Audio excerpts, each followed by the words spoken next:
ఎన్నిసార్లు వచ్చావు ఇక్కడికి? వస్తున్నావా? నువ్వు వస్తున్నావు, ఆవిడ వస్తుందా? నువ్వు డుమ్మ కొడతావు.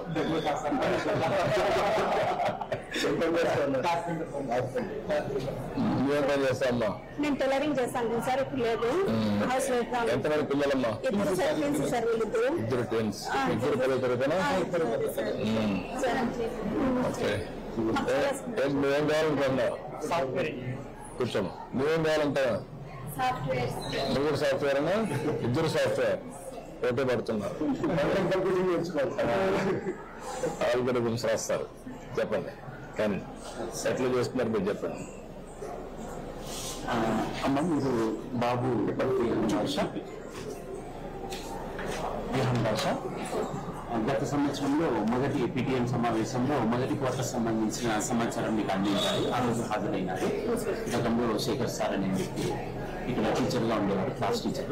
ఇప్పుడు నేను కొత్తగా వచ్చాను కాబట్టి వీళ్ళ ప్రగతి నాకు తెలిస్తేనే నేను వీళ్ళని అభివృద్ధి చేయడానికి. గత సంవత్సరంలో బాబు అన్ని సబ్జెక్టులను బాగానే ఉన్నారు. ఇదేమంటే నా 9వ తరగతి కాబట్టి కొంచెం బాధ్యత అంత ఉండేమో అనిపిస్తారు పిల్లల్లో. కానీ ఇప్పుడు మనం 10వ తరగతి మన జీవితంలో మొదటిసారి సర్టిఫికేట్ ఇస్తారు కాబట్టి మనం మరింత ఇష్టపడి కష్టపడి చదువుకోవాల్సింది. నేను మా వైపు నుంచి 9 గంటల నుంచి 5 గంటల వరకు బడిలో ఉంటారు. నేనైతే ఇదే గ్రామం కాబట్టి అందుబాటులో ఉంటా, ఏ సమయంలో ఉండొచ్చు. నా నుంచి ఏమైనా సహకారం కావాలంటే చెప్పండి, సూచనలు ఇస్తే ఆ ప్రకారం నేను నడుచుకుంటాను. ఇప్పుడు మీకు ఇక్కడ చూసినప్పుడు మార్క్స్ పోయినసారి నీది తెలుగులో 69, హిందీలో 67, ఇంగ్లీష్లో 64, mathematics 78, science 80, social studies 74. 3 B2 వచ్చింది, 3 B1 వచ్చింది.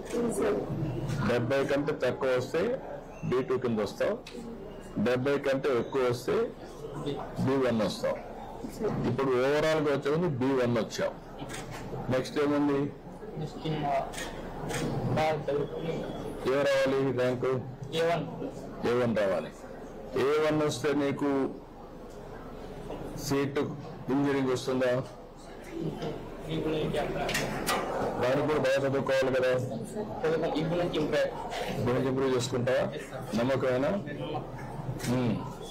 ఇంప్రూవ్ చేసుకోకపోతే నష్టపోతావు జీవితం అంతా. ఇప్పుడు మొత్తం కలిసి నెలలో జూన్లో 15 రోజులకు వచ్చావు. స్కూల్స్ జరిగింది. 14 రోజులు వచ్చావు, ఒక రోజు రాలేదు. ఏంటి, ఎక్కడ పోయావు? అమ్మా నాన్నకి చెప్పావా లేదంటే ఒకటా? ఫీవర్ వస్తాను చెప్పాడా? ఓకే. ఇవన్నీ కూడా కంప్యూటరైజ్ చేస్తున్నాం. మీకు అన్ని విధాలా మేము అండగా ఉన్నాం అంటమ్మా. ఇప్పుడు ఇద్దరికి ఇచ్చాను కదా డబ్బులు కదా. ఫస్ట్ టైం కదా. 26